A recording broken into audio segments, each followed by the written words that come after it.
Bonjour à tous, QG Qualité, c'est le podcast où les professionnels de la qualité logicielle nous racontent leurs histoires, leurs expériences et leurs parcours.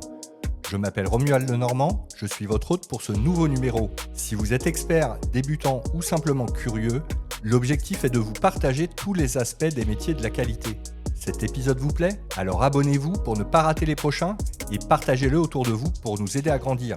Alors oui, une vraie émulation, puisqu'en fait c'est un peu du gaming, au final chacun a son score, Ouais. chacun essaye de faire un peu mieux que les autres. C'est nous les C'est meilleurs. nous. Ouais, voilà, et effectivement, et en plus fin d'année on donne un classement du top 3. Ah oui, il y a un leaderboard. Ouais. Génial. Et alors il n'y a pas de récompense, mais en tout cas on donne un classement, et donc forcément ça met en valeur la Digital Factory qui a gagné. Bien sûr. Mais entre nous, comme je te disais, le QE score c'est vraiment un prétexte. C'est-à-dire que tu es 80% ou que tu es 95% de QE score, au final ta qualité elle est correcte. Oui, tout à fait. Après, c'est quand même plutôt agréable. Si je suis dans une équipe qui atteint la position de number one, il y a de quoi être fier quand même. Il y a de quoi être fier, mais il faut la tenir parce que Oui.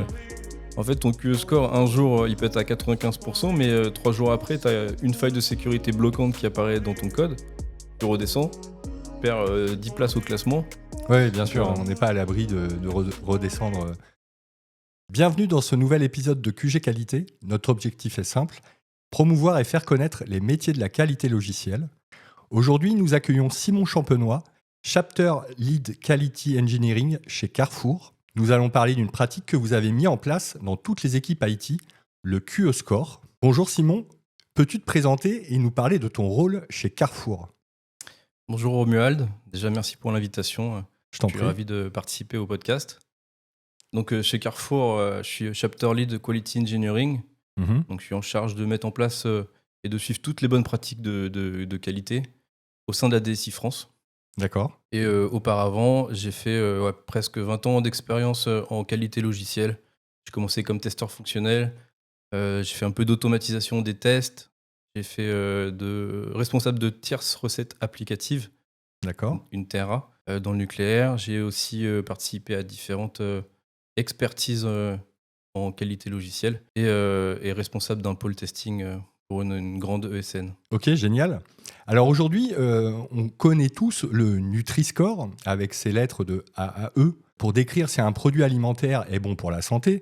On a aussi les classes d'énergie pour les appareils électroménagers ou encore les lettres du DPE pour la classe énergétique des immeubles ou des maisons d'habitation. Et pour qualifier la performance QE chez Carrefour, vous en avez créé un qui est un peu moins connu, mais qui est tout aussi parlant, c'est le QE Score. En 2 mots, est-ce que tu peux nous dire ce que c'est? Effectivement, tu as raison, on est entouré de scores aujourd'hui. Donc quand tu vas au restaurant, moi je regarde déjà s'il est bien noté. Oui, Quand tu vas louer un appartement ou acheter une maison, tu regardes aussi le DPE, comme tu disais, bien sûr. le Nutri-Score quand tu vas acheter des aliments. Donc en fait, tous ces scores-là, tu n'as pas forcément besoin de comprendre ce qu'il y a derrière, mais ça te permet de comprendre où il se positionne, la qualité du produit. Et donc pour le Quality Engineering Score, on appelle le QE Score, c'est pareil, on va récolter des multitudes de métriques qui sont par exemple des tests unitaires, qui sont des tests de performance, des tests de sécurité. Donc tout ça, on les collecte, Ouais. on les agrège et ça nous permet de calculer un score qu'on appelle le QE Score. Ok, super. Avant d'entrer dans le vif du sujet, parlons du contexte. Carrefour, c'est une multinationale avec 80 millions de clients et plus de 300 000 collaborateurs dans le monde. Qu'est-ce que ça implique, une telle ampleur côté software? Alors oui, Carrefour, c'est un des acteurs majeurs dans la grande distribution. C'est 15 000 magasins répartis dans 40 pays. Ça veut dire que quand tu passes en caisse pour acheter une brosse à dents, derrière il y a de l'encaissement. Ça va aller retirer un article dans le stock des magasins. Ça va aller potentiellement refaire une commande dans les entrepôts. Automatisé. Tout est automatisé, Ouais, bien ça va augmenter le chiffre d'affaires. Donc en fait, tout est lié. Et il ne faut pas croire qu'il y a juste le e-commerce ou les magasins. Il y a la finance, il y a l'assurance, il y a la banque, les services marchands, La location? la location, Ouais. les RH. On a une multitude d'applications qui permettent de gérer toute cette partie-là et pas que les magasins. Pour la France, c'est environ 500 applications. 500 applications. Donc ça, c'est côté infrastructure et technique. Est-ce que ça implique quoi concrètement? Vous avez des serveurs, vous êtes dans le cloud. Comment ça fonctionne derrière ce qu'on voit? Il y a une usine logicielle qui existe, Oui, qui s'appelle l'Agile Fabric, qui est une plateforme centralisée, accessible par tous, qui est partagée, qui est disponible pour les développeurs, pour les product owners, pour les chefs de projet, pour tout le monde. Et c'est notre point d'entrée. On a tous nos outils de développement dessus. ok, On a du GitLab, on a du Sonar. On a aussi un outil qui est notre point d'entrée pour les développeurs qui s'appelle Backstage. d'accord. Donc voilà. Et tout est centralisé via l'Agile Fabric. Ok. Voilà. C'est vraiment notre plateforme et c'est le centre. Le centre névralgique, on peut dire. Exactement. Ok. Côté assurance qualité, chez Carrefour, est-ce que tu as quelques détails à nous fournir? Alors chez Carrefour, côté QA, Ouais, on est 2 chapter lead Quality Engineering. d'accord. On est 80 QA et 10 QE lead.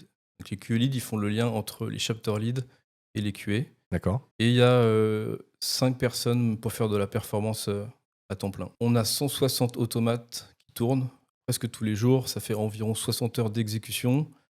Ah oui. Et c'est vraiment énorme. Et on utilise les outils Selenium, Playwright, Karate. On a aussi de l'Appium pour les tests mobiles. Des D'accord. outils qui sont classiques. Ouais, ouais. Voilà, on les a identifiés et on n'en utilise que un ou deux par type de techno. D'accord. On a maintenant une meilleure idée du contexte global qui est quand même sacrément costaud. Vous aviez une problématique similaire à de nombreuses équipes qualité. Pour la mesurer, la qualité, c'est les fameuses KPI qui permettent de dire si oui ou non nous sommes dans les clous par rapport à une cible qu'on a déterminée. C'est un peu ça qui a fait la genèse du QE Score. Est-ce que tu peux m'expliquer? En fait, on a eu 3 problématiques que tout le monde a, je pense. C'était comment comparer la qualité entre les applications. Puisqu'on a vu, il y a 500 applications, ces différentes équipes, ces différents projets. Donc, comment on peut savoir que l'application côté supply chain ou l'application côté finance ont un niveau de qualité comparable? Donc, c'était la première problématique. La deuxième problématique, c'était comment on fait pour collecter des données, puisque ça peut être des tests de performance, ça peut être des failles de sécurité, ça peut être des tests unitaires qui sont faits par les développeurs. Donc, c'est fait à des moments différents, par des personnes différentes, Oui. avec des outils différents. Donc ça, c'est la deuxième problématique. Et la troisième problématique, c'était comment on peut récupérer des données factuelles et de façon fréquente. Parce que voilà, on connaît tous les audits de maturité, c'est du déclaratif. C'est valable un jour, mais c'est pas valable le lendemain, ça a changé. Nous, on voulait vraiment quelque chose qui puisse être vraiment factuel, comme un Nutri-Score. C'est des composants dans ton plat préparé. Oui. Là, c'est la même chose. C'est-à-dire qu'on voulait collecter vraiment les informations de façon factuelle et de façon très fréquente. Donc, plusieurs fois par jour. Quasi en temps réel, quoi. Quasi en temps réel, là, avec 1 heure de décalage, mais presque en temps réel. Oui. Donc, voilà, c'est là où nous est venue l'idée du QE Score. D'accord. Donc cette idée, c'est donc pour centraliser, résumer et avoir une idée précise de l'état de la qualité d'une application, c'est ça? Ou par exemple même d'une équipe, c'est bien ça? Alors, au début, justement, ce qu'on avait fait quand on a commencé, donc c'était en 2022, Oui, on l'avait appliqué sur une trentaine d'applications et effectivement, on l'avait séparé avec l'équipe front, l'équipe back-end, et à chaque fois, on appliquait un QE Score sur le front ou sur le back. d'accord. Et au final, justement, comme tu disais, ça donnait pas la qualité de l'application, mais ça jugeait plutôt la qualité du travail de l'équipe. Et c'est pas vraiment ce qu'on voulait faire. Nous, ce qu'on voulait faire, c'est donner une idée de la qualité de l'application qui part en production. Ok, On est revenu à un niveau un petit peu plus haut, le niveau application, qui comprend le back, le front, voilà, tout ce qui est microservices. Et donc, on agrège toutes ces données-là et ça nous fait un QE Score par application. si on parle un peu plus concrètement, est-ce que tu peux me donner un exemple de comment ça fonctionne au quotidien? Alors, je vais prendre un exemple très simple pour tous les QA. Quand on a un automate de test qui tourne, que ce soit du Selenium, Playwright, RunRX, les résultats à la fin vont être envoyés vers un outil de test management. Alors chez Carrefour, on utilise Jira X-Ray. Ouais, Et ça peut être Squash, ça peut être d'autres outils. d'accord. Et tous ces résultats, ils sont envoyés vers cet outil-là. Et nous, le QE Score, via les API de Jira, on va aller récupérer ces informations-là. C'est-à-dire qu'on va aller récupérer le nombre de tests, le nombre de OK, le nombre de KO. On va aller récupérer la date d'exécution, la durée d'exécution. Toutes ces informations-là, elles vont être agrégées dans ce que nous, on appelle le Tech Quality. Ok. Et simplement un Google Sheet. Ça pourrait très bien être un fichier Excel. Hein. Mhm. Et c'est un Google Sheet. Et dans ce Google Sheet, on va récupérer toutes ces informations-là. J'ai donné l'exemple de Selenium, mais on va récupérer les informations de Sonar, de GitLab, des outils comme Gatling pour la performance. Donc tout ça est centralisé dans un fichier et qui nous calcule le QE score en temps réel. Ok. Et ce qu'on fait juste après, c'est qu'on va aller tous les jours enregistrer ces données-là dans Mhm. une base de données type BigQuery Ouais. pour garder l'historique. Comme ça, on connaît l'évolution du QE score, on connaît l'évolution de la couverture des tests unitaires. Et pour tous les critères qu'on va remonter, on va pouvoir les afficher. Et on les affiche dans un dashboard type Looker Studio, Ah oui. accessible à tous. Ok. Génial. En plus, visuellement, c'est parlant, quoi.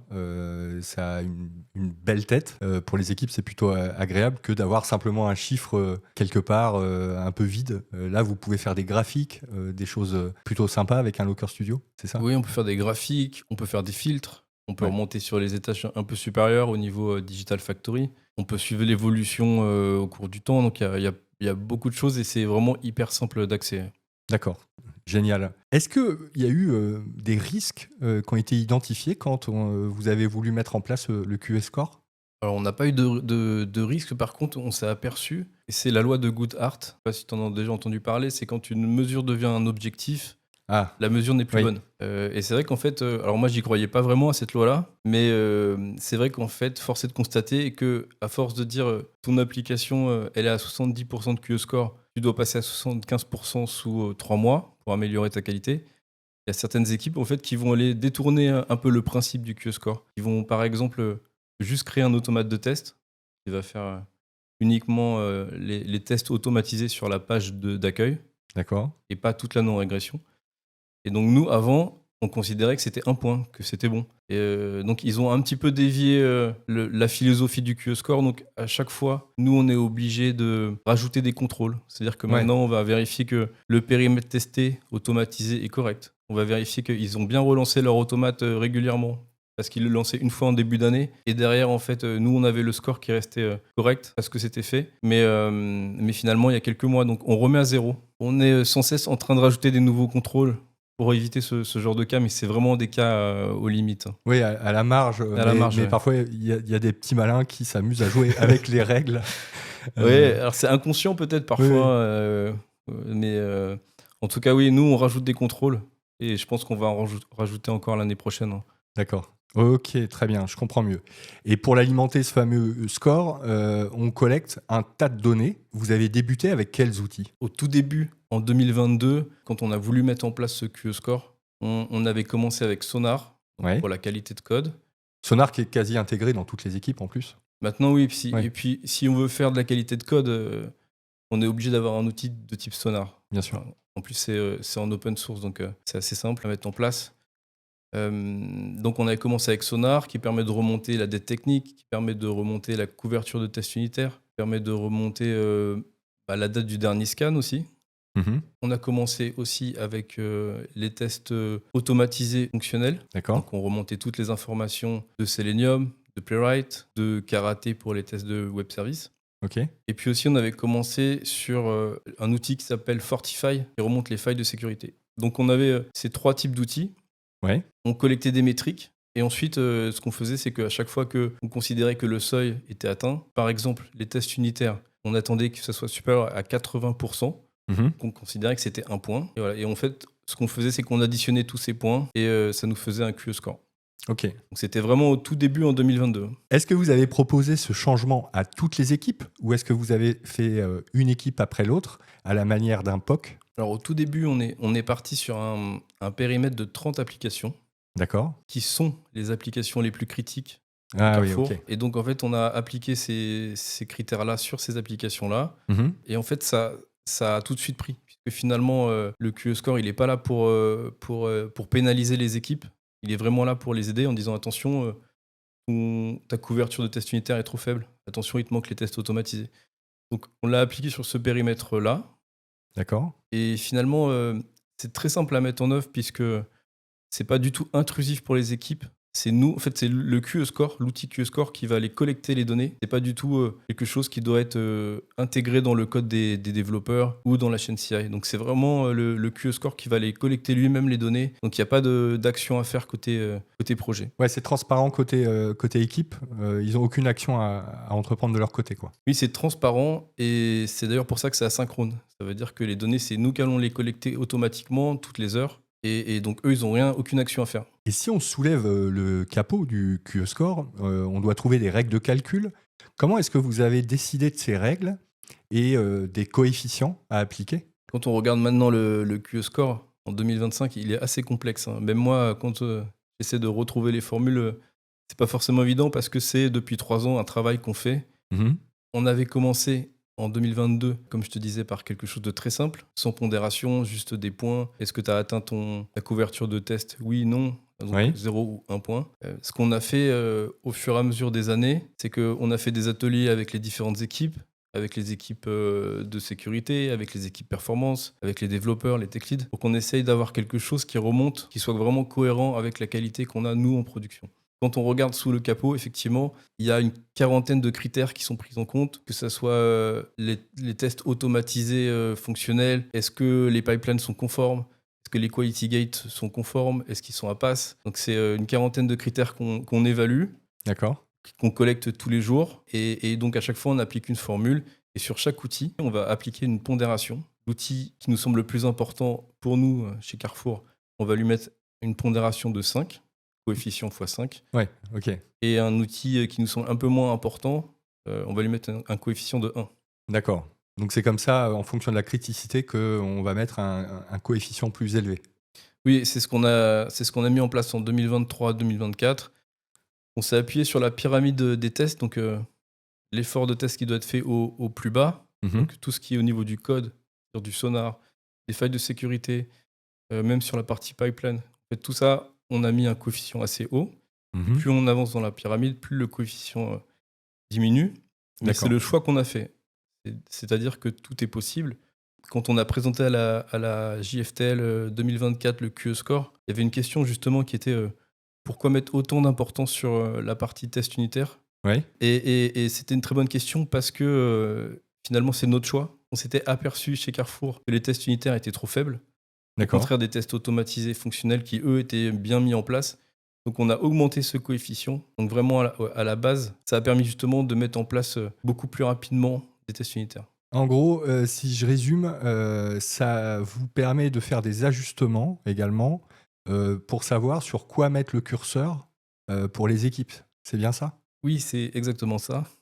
Euh, L'objectif, c'est vraiment de donner des leviers aux équipes, de savoir comment améliorer sa Ok. qualité, qu'est-ce qui manque, quels outils ils doivent mettre en place, quels seuils ils doivent atteindre. Donc voilà, c'est vraiment un outil pour aider les projets.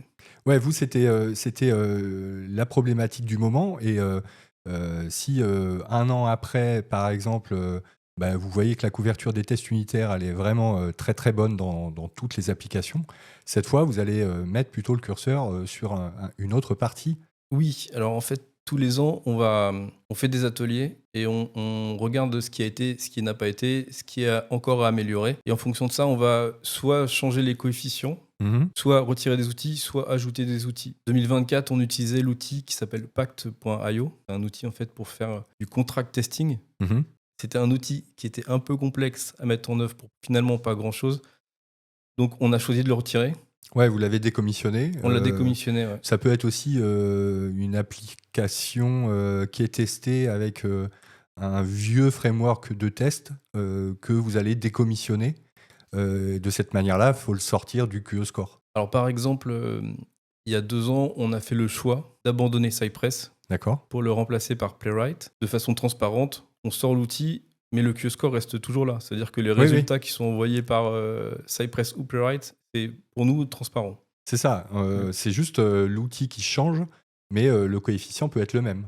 Oui, oui, c'est ça. Ouais. Donc vraiment aucun impact. La seule chose qu'il peut y avoir, c'est sur certains outils, quand on est passé de Fortify pour les failles de sécurité à GitLab Secure. Donc on collecte toujours les failles de sécurité. Mhm. On collecte les bloquantes et les majeures. D'accord. Par contre, le nombre de tests de sécurité est un petit peu différent. Donc on avait beaucoup plus de failles de sécurité qui remontaient via GitLab Secure Donc on a ajusté le seuil. Au lieu de dire j'ai 2 failles de sécurité bloquantes, on va tolérer d'en avoir 10 sur GitLab Secure par exemple. Parce qu'il est plus dur, en fait. Parce qu'il est plus dur, il y a plus de tests, on va Ok. vérifier les secrets, les dépendances. Donc il y a beaucoup plus de tests de sécurité. Intéressant tout ça. Et à la fin, on arrive donc avec un nombre de points divisé par une somme de coefficients qui va nous donner un pourcentage. C'est bien ça, le QE score? Oui, c'est ça. Alors le QE score, c'est pas des lettres entre A et E. Ouais, Nous, on a fait le choix de partir sur un pourcentage parce que c'est plus simple à gérer. oui, En se basant sur les 40 critères, ouais, en fonction des pondérations, en fonction de l'applicabilité des outils. Si j'ai une application sans API, je ne peux pas faire des tests de web service. bien sûr. Donc cet outil-là, on le sort. Ça va nous donner une note qu'on divise par le nombre total de coefficients et ça nous donne un chiffre en pourcentage D'accord. entre 0 et 100. Ok. Sachant que chez nous, le QE score moyen est d'environ 40%. Ah oui, 40%. Ça paraît pas énorme. Qu'est-ce que t'en penses? Alors 40% sur les 250 applications Ouais, qu'on a, nous, dans notre périmètre, c'est des applications qui sont développées par les équipes de Carrefour. oui, Mais sur ces 250, il y en a 50 qu'on a identifiées comme critiques. oui. On en avait 30 il y a 3 ans, il y en a 50 maintenant. Et sur ces 50, le QE score moyen est de 75%. Ah, ok. Donc toutes les applications qui sont inactives ou peu actives, forcément leur QE score est bas, ou alors il peut baisser, puisque finalement les tests vont pas être relancés. Mais ça n'a pas vraiment d'impact. Oui, oui, Voilà. je vois. Nous, on accentue vraiment l'effort sur les applications critiques. Et ce QE score, l'intérêt, c'est également que une fois que vous avez collecté toutes ces données, si j'ai bien compris, il peut être visible sur tout un département de Carrefour, c'est bien ça? Alors, nous, notre organisation, ce sont des applications regroupées par North Star. Et ces North Star sont intégrées dans des Digital Factory. D'accord. Une Digital Factory, ça peut être la supply chain, ça peut être le e-commerce, Oui. Ça peut voilà, être la le finance. paiement, ça peut être. Donc c'est vraiment des domaines métiers séparés. C'est des grandes lignes fonctionnelles. Ok. Et dans ces Digital Factory, le gros avantage de notre QE score, c'est qu'on va l'agréger et ça va remonter en moyenne. Ça veut dire que si j'ai 30 applications dans ma Digital Factory supply chain, je vais avoir un QE score moyen qui va être de 75% par exemple. D'accord. Et ça va me permettre de comparer le niveau de qualité par rapport à une autre Digital Factory, Ouais, par je rapport vois. au e-commerce. Ok. Ah ouais, génial. Et combien de temps ça vous a pris pour mettre en place le QE score à l'échelle de tout Carrefour, depuis l'idéation jusqu'à son adoption dans toutes les équipes? Ça nous a pris environ 18 mois, D'accord. puisqu'on a commencé petit avec nos 30 applications. Il a fallu communiquer, il a fallu expliquer. On a eu aussi le sponsoring du top management, puisqu'en D'accord. fait, le QE score est rentré dans les objectifs de l'année pour les managers. Ah oui, génial. Donc c'est top parce que ça montre déjà qu'il y a un vrai intérêt, ça montre que c'est connu, que c'est utilisé Et qui sont convaincus, les parties et qui sont prenantes. convaincus. Ouais. Aujourd'hui, le QE Score, il est déployé sur 250 applications. C'est vraiment impressionnant. Est-ce que ça demande du travail au quotidien? Alors ça demande très peu de travail. C'est environ 2 jours par mois pour maintenir le score.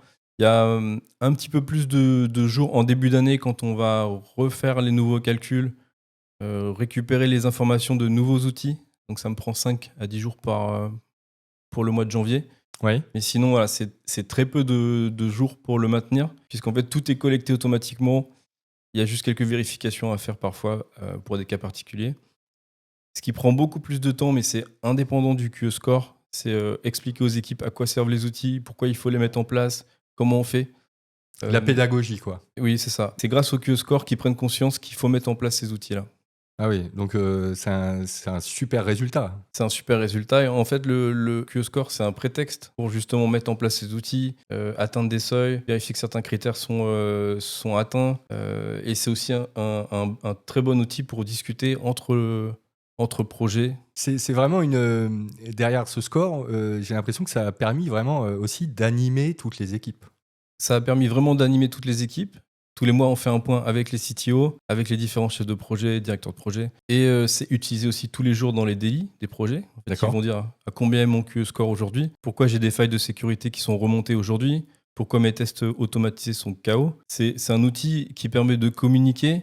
Et quand on n'est même pas tech, Finalement, on sait que le QE score existe Ouais. et ça permet les PM, ils parlent avec les devs, avec les QA. C'est vraiment un langage commun chez Carrefour désormais. Génial. J'imagine aussi que du côté des équipes, en revanche, ça a dû créer une forme d'émulation, sinon de compétition. Certaines ont dû essayer de faire mieux que les autres. Alors oui, une vraie émulation, puisqu'en fait c'est un peu du gaming. Au final, chacun a son score. Ouais. Chacun essaye de faire un peu mieux que les autres. C'est nous les C'est meilleurs. nous- Ouais, voilà, et effectivement. Et en plus, fin d'année, on donne un classement du top 3. Ah oui, il y a un leaderboard. Ouais. Génial. Et alors, il n'y a pas de récompense, hein, mais en tout cas, on donne un classement. Et donc, forcément, ça met en valeur la Digital Factory qui a gagné. Bien sûr. Mais entre nous, comme je te disais, le QE score, c'est vraiment un prétexte. C'est-à-dire que tu es 80% ou que tu es 95% de QE score. Au final, ta qualité, elle est correcte. Oui, oui, tout à fait. Après, c'est quand même plutôt agréable. Si je suis dans une équipe qui a atteint la position de number one, il y a de quoi être fier quand même. Il y a de quoi être fier, mais il faut la tenir parce que, Oui, oui. en fait, ton QE score, un jour, il peut être à 95%, mais 3 jours après, tu as une faille de sécurité bloquante qui apparaît dans ton code. Tu redescends, tu perds 10 places au classement. Oui, bien Donc, sûr. On n'est pas à l'abri de redescendre. Donc, il faut vraiment toujours suivre l'évolution de son QE score, regarder pourquoi ça a baissé. C'est des failles de sécurité, c'est ta couverture de test unitaire qui baisse, c'est des tests automatisés de performance qui sont pas bons. Mhm. Donc tout ça, en fait, il faut le surveiller et tout de suite corriger. Génial. Et aujourd'hui, on en est où côté QE Score? Et demain, où est-ce qu'on va avec cet outil? Alors aujourd'hui, c'est devenu vraiment un standard chez Carrefour. D'accord. Donc c'est vraiment un outil qu'on utilise. Encore une fois, c'est pas là pour pénaliser, hein, c'est vraiment pour aider les équipes. On a déjà des critères en tête pour 2026. Ouais. Je pense qu'on va rajouter l'éco-conception, par exemple. Ah oui, très intéressant. Oui. On va rajouter aussi toute la partie accessibilité. Donc là, on va se baser sur Lighthouse. Ouais.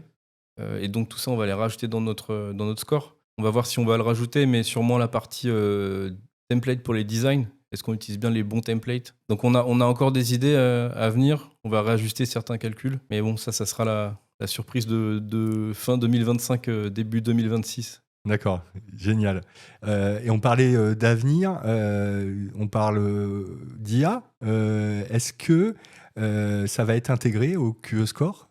Et si oui, comment? Alors il y a deux façons de voir l'IA pour le QE score. Ouais. Il y a une façon qui est directe, c'est-à-dire que le QE score, il va remonter des axes d'amélioration.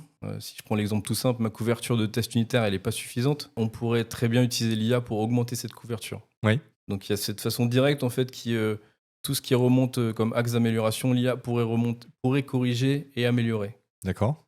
Et il y a une façon indirecte, qui moi me semble la plus intéressante, et c'est ce qui va sûrement arriver prochainement. On met de l'IA partout, dans les développements. Ça peut aussi potentiellement corriger les failles de sécurité. Ça peut générer nos cas de tests automatisés. Donc il va y avoir de l'IA partout. Et le QE Score, pour moi, va permettre de justement montrer est-ce qu'il y a des écarts, est-ce qu'il y a des déviances. Est-ce que l'IA, justement, va pas finalement pas tout générer, mais produire beaucoup plus de bugs en production. En gros, est-ce qu'elle va détériorer ou vraiment améliorer la qualité? C'est ça Oui, la question. Exactement. Et ça permet de voir justement l'écart entre ce qu'il y avait avant et ce qu'il y a maintenant. Et c'est pour moi vraiment un garde-fou. Ouais, c'est ça. C'est toutes ces métriques vont permettre de le déterminer, quoi, quelque part. Oui, parce que du coup, on a l'historique, on sait ce qu'il y a actuellement, et on peut très bien voir s'il y a un écart. Alors, j'espère une amélioration sur la couverture, sur le nombre de bugs en production. Mais potentiellement, ça peut être l'inverse. Ça peut être une dégradation de la note, de la qualité. Et donc là, on le verra tout de suite. Ouais, génial. Ça, c'est un super moyen de détourner, de mesurer l'efficacité de l'IA au quotidien, quoi. Oui, et alors, nous, on l'a utilisé il y a quelques mois. On avait fait un POC sur Copilot D'accord. pour savoir justement si le coding assist était efficace. On avait donné une 50aine de licences, je crois, à des développeurs. Et en fait, on a mesuré avant leur utilisation, le QE score, sur les applications qui étaient ciblées. Et on a regardé s'il y avait eu, pendant 6 semaines, un impact. Donc, ce qui est remonté, c'est beaucoup plus de lignes de code, beaucoup plus de tests unitaires. D'accord. Pas de dégradation, en tout cas, du QE score. Et une légère amélioration du score des applications concernées. Donc, c'est plutôt positif. C'est plutôt positif, mais c'était sur un POC de 6 semaines. Donc je pense que à grande échelle, on pourra constater beaucoup plus d'impact. Oui, tout à fait. Le QE Score, tu l'as présenté lors de la JFTL et je sais que des entreprises ont été séduites et il y en a même qui t'ont contacté pour que tu viennes les voir et réaliser des ateliers. Est-ce que tu peux nous en parler? On a fait des ateliers avec Decathlon, Oui, avec Accor, l'éducation nationale est intéressée. d'accord. Donc chacun essaye de mettre en place son propre QE score, puisque finalement le contexte de chacun est différent, donc Oui, bien chacun a sûr. son propre QE score à mettre en place. Alors oui, effectivement, on travaille avec eux pour leur montrer nous ce qu'on a fait, pour les aider à les mettre en place. Et c'est vrai qu'idéalement, ce qui serait bien, c'est d'avoir un QE score commun qui puisse permettre de pas seulement de classifier les applications de Carrefour, mais un petit peu de tout le monde. Avoir un niveau un peu comme le Nutri-Score. Que ça devienne comme un standard, une espèce de norme, c'est ça? Oui, ça serait ça. Et ça pourrait guider aussi les nouveaux projets, les nouveaux développements, avec une norme Commune. commune. Ouais. Ouais. Ok, top. Demain, si je veux m'y mettre, comment je fais? Comment je m'y prends? C'est très simple. Je sais que là, on a discuté et qu'on peut se dire finalement, c'est complexe. Il y a des règles de calcul, il y a des critères à identifier, il y a des seuils à passer. C'est vraiment très très simple à mettre en place. Il suffit d'avoir un premier outil. Moi, je commencerai par exemple Jira, Mhm. que presque tout le monde a maintenant. Oui. Je prendrai un Google Sheet et dans mon Google Sheet, il y a possibilité de créer des scripts en app script pour aller récupérer sur l'API des outils. Donc voilà, je ferai mon Google Sheet, mon petit script en app script pour aller récupérer sur l'API de Jira le nombre de failles, le nombre de bugs bloquants sur un projet. Ça prend une demi-journée maximum. Mhm. Et une fois qu'on a compris ce principe, en fait, on va rajouter progressivement des outils un peu plus complexes. On va générer après derrière son propre formule de calcul. Si besoin, j'ai mis en place un site. Ah ouais, génial. Et on le trouve à quelle adresse? Alors en fait, si tu veux plus d'informations sur le QE Score, tu tapes sur Google QE Score, tu vas tomber sur mon site, c'est le www.qescore.com. Et dedans, il y a des starter kits, il y a de la documentation pour comprendre comment ça fonctionne, il y a des petits bouts de code aussi, Ouais. qui permet aussi d'aller collecter des informations sur Sonar, sur Jira. Il y a carrément des exemples sur comment concrètement s'y prendre, quoi. Il y a C'est ça? des exemples, il y a un Ok. mode d'emploi pour faire son premier QE Score. Donc je pense, en une journée, 2 jours, on a déjà un premier calcul qui peut être fait. Génial. Et toi, si on veut te retrouver, on te retrouve où? Sur LinkedIn, par exemple? Sur LinkedIn, alors sur le qscore.com, il y a mon profil, donc n'hésitez pas à me rajouter, à consulter le site et puis à me faire des remarques s'il y a des améliorations à faire. L'objectif de ce site-là, c'est vraiment de partager. Il y a de la matière à prendre, mais je suis preneur aussi s'il y a des améliorations, des métriques à rajouter. Il y a des boutons sur ce site-là justement pour envoyer et proposer vos idées, donc n'hésitez pas, je suis preneur. Mais génial, on n'y manquera pas. Merci beaucoup, Simon. Merci Romuald. On mettra bien évidemment le lien dans la description de cet épisode. Merci à tous de nous avoir suivis pour ce nouvel épisode. Retrouvez-nous sur toutes les plateformes de podcast, sur Spotify, Deezer, Apple Podcast, mais aussi sur YouTube. N'hésitez pas à vous abonner et à nous proposer des sujets. À bientôt.